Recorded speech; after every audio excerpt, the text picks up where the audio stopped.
Hello everyone, I'm Amy from Amy's Acrylic Artistry. Welcome to my channel. Thank you so much for being here today.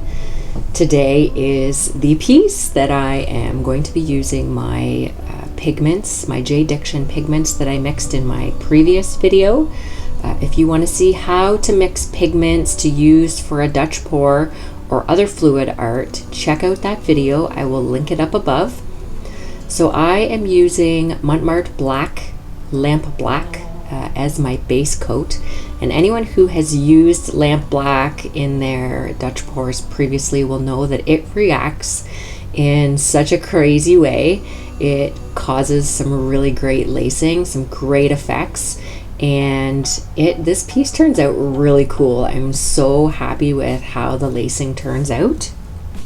I'm going to be attempting another Dutch pour with black as my base, but I will be using my Amsterdam Oxide Black. It has some great effects as well, but I just want to compare the difference. I've used the Lamp Black by Mont Marte previously, and it definitely is very, very cool, but I don't think I've actually used my Oxide Black.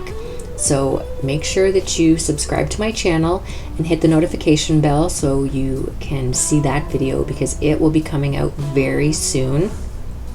So sit back, relax, and enjoy this JDiction pigment Dutch pour.